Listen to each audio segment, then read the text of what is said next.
Hello, howdy. Welcome back to the channel. Today, should really not be doing this while driving, but whatever. Today, we're rebuilding the JZ. I got everything back. New block is cleaned, and I have new bearings, new thrust washers, new piston rings, and we're pretty much ready to put the new block together. Just gotta take the old pistons off the old rods and move them onto the new rods because I'm pretty sure one of them is oval, and since we got some fresh rods, we might as well use them. But yeah, just got assembly lube and brake clean, and we're good to go. All right, cool. So got the brake clean, got that stuff, got some King Racing main bearings and rod bearings. A buddy of mine recommended me these STD standard clearance with a little bit extra lubrication in there and some OEM style NPR piston rings.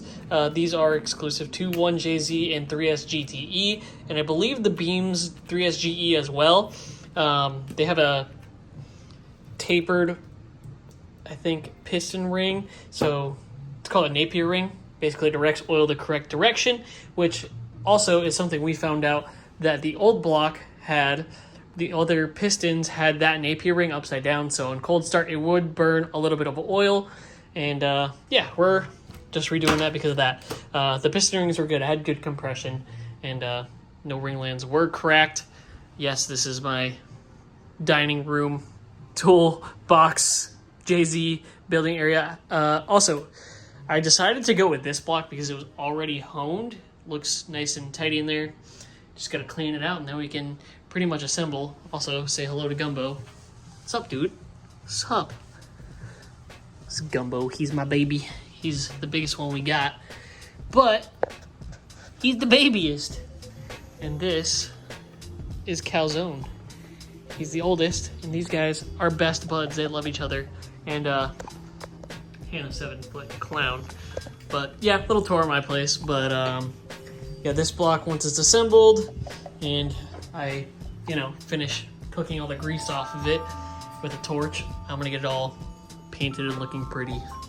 I also got this oil pan baffle, just because we don't really know what exactly caused me to get rod knock. I have a feeling it was probably just the crank on my old, crank was cooked. So I'm thinking that's probably what caused it. Just a lot of heat, makes a lot of friction, caused it to start knocking. But, still had to play it safe. I also got a couple other things as well as this Flock temp gauge. Shout out Flock. I actually ended up getting one of their limited edition purple gauges as well.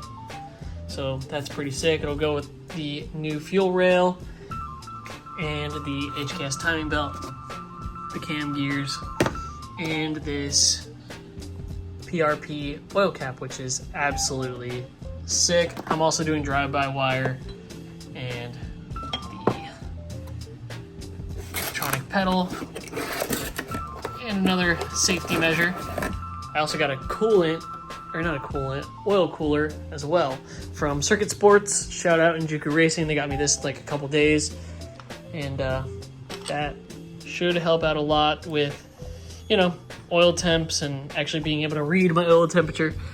And I'm also going to put an oil pressure sensor on this as well. And this is our shiny new crank.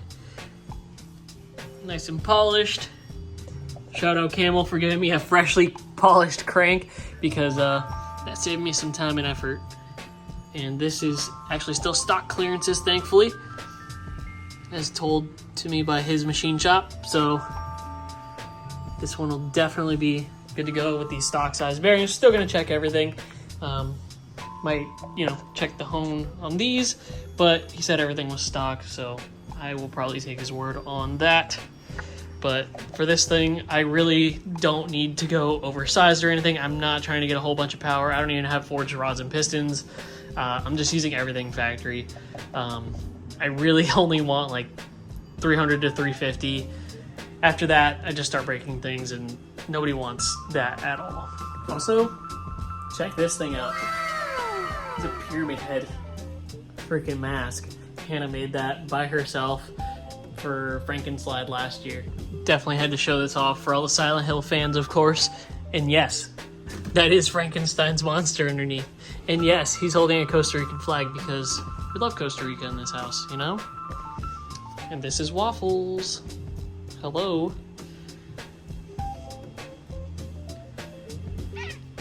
What? You want to put the JZ together? Getting cat hair all over my engine? Huh? So weird. So clingy, though. Hello, Brad. Hello. I'm just doing ring gaps. What are you trying to spec them out to? 16th thou is the goal. Nice and tight. It's offering. True, true. So still gotta disassemble all the old rods and pistons. Now that I measure, it's bigger than I thought it would be. What's it at? 15th thou right now. 16's too big. Now we're moving all the old pistons to the new rods. These are the old rods. They're all chooched. Where's the really bad one? Yeah, that's nasty. All right, so we got the oil squirters out, so now we can give this thing a proper hone. I'm not sure if you can see the line right there, but it wasn't honed all the way because the oil squirters were in it. So we're gonna get it nice and honed properly.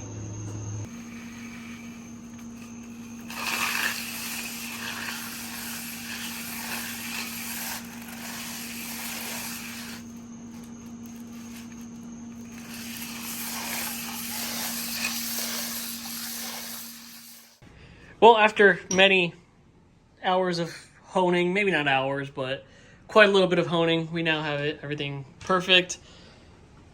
The head is nice, or not the head, the block is nice and decked. Looks good. Time to flip her over, get the crank in. First things first, gotta get the oil squirters in. I just put them in by hand. Brad's gonna get them all nice and tight with the torque wrench. Lubricating the back side of the main bearings. So that way when you torque it all down, the bearings can slide around if they have to into the seated position.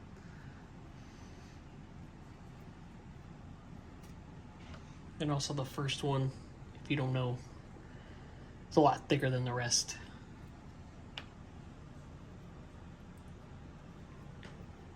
It's ATF. That's what we got. We also have assembly lube, but we're using ATF on this part.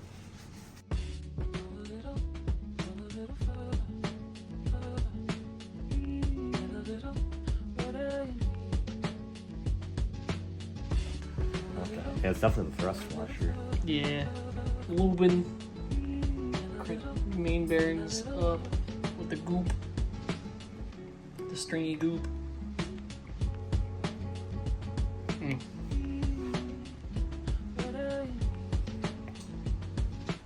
Whoa, double string. I would do it myself. You do it yourself? Strong man over here.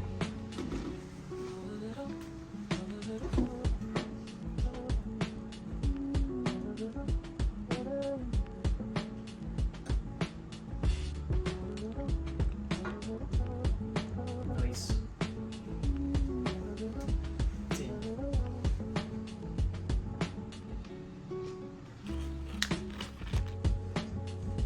The goods.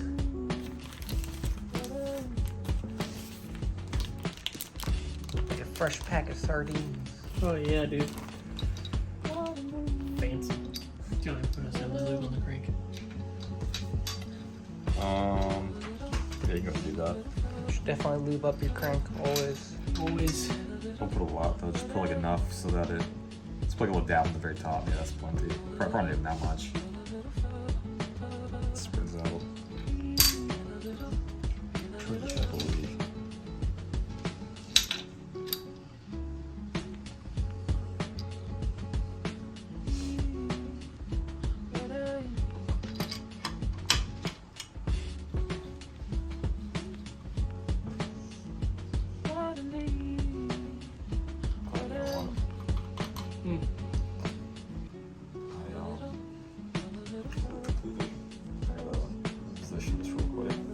the way I did it, it's hard to get the really hard to get the thrust bearings in.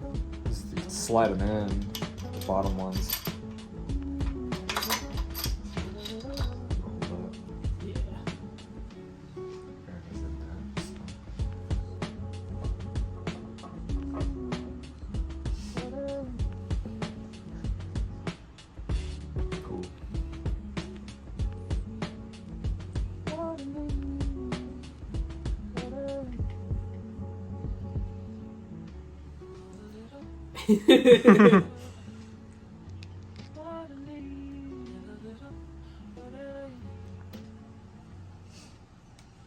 Nice.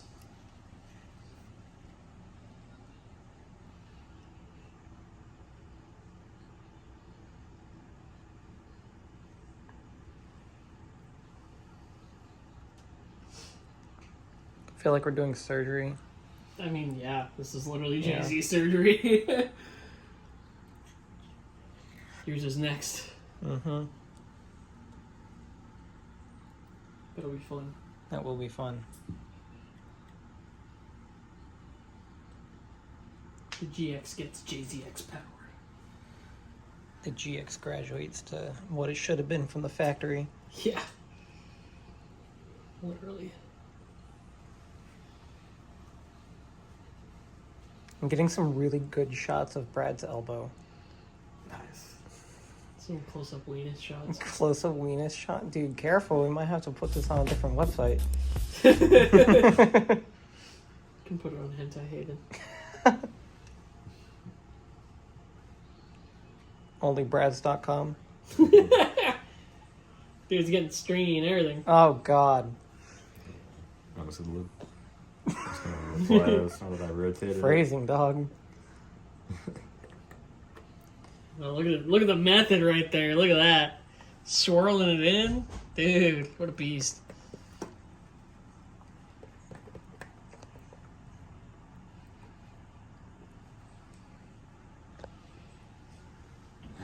There we go.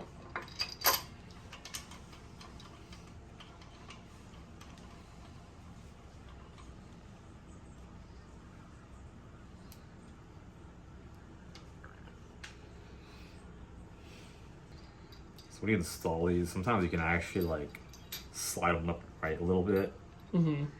and if they're a little off, it's not a big deal. But ideally, you want as close to the middle as possible.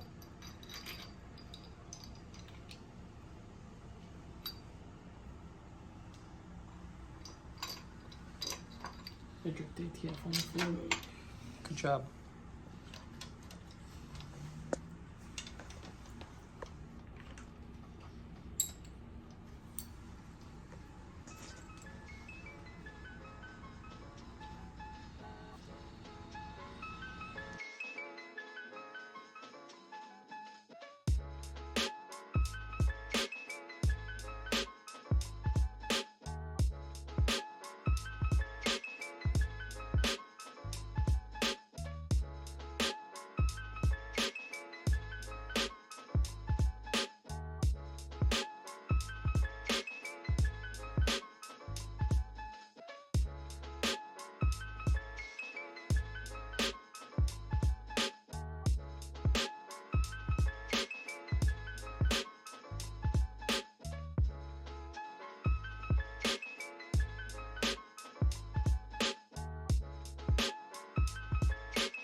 They should. I mean, they're not bound up or anything.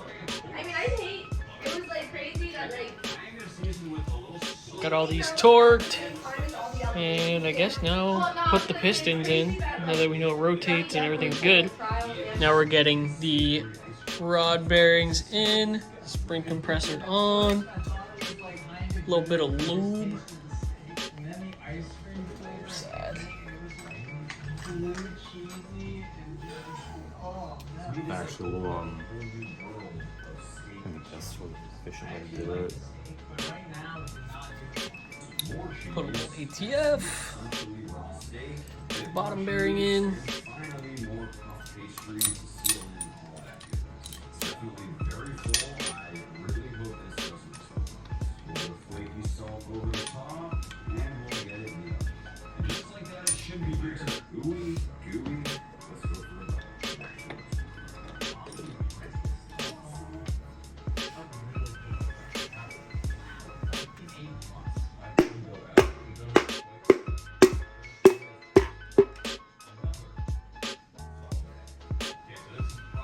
Nice. Alright, get this bad boy in there. Should put some lube on the side. Yeah, dude.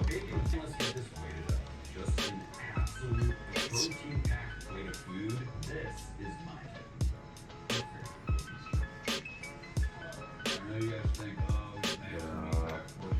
12 minutes, you want to do 12 point. I do. Steak and apple juice, along with some freshly squeezed lemon.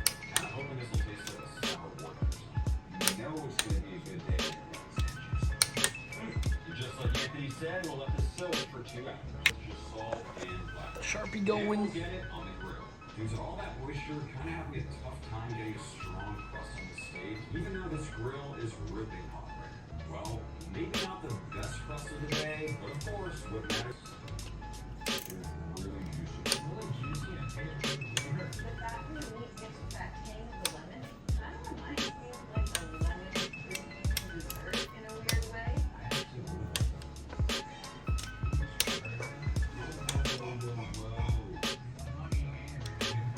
A little more. That should be good.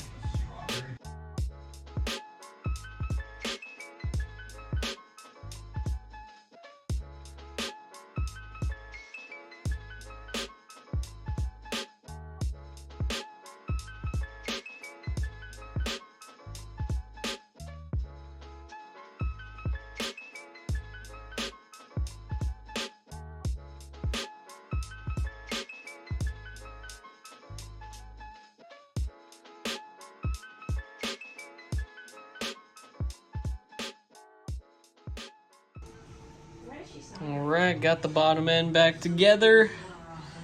Rotates nice and smooth. Got it all torqued. Now I'm gonna just give it a coat of paint and make it look pretty. I'm just heating up the block so I can get all the excess grease and humidity and dirt off of here before I paint it. I want it to be a nice good surface before I paint it so it all sticks on nice and clean and looks good.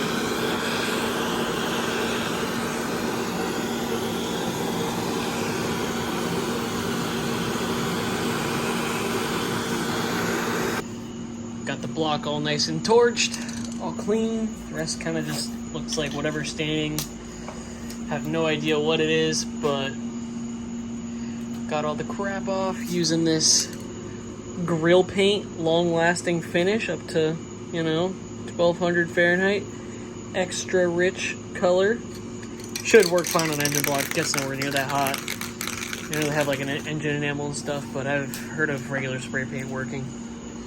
So, just taping it off, getting the deck surface blocked off because it's nice and decked. Get it all black. Alrighty, well, the 1J bottom end is done. It's all painted. It looks good. It rotates freely. Thank you, Brad. I appreciate you always.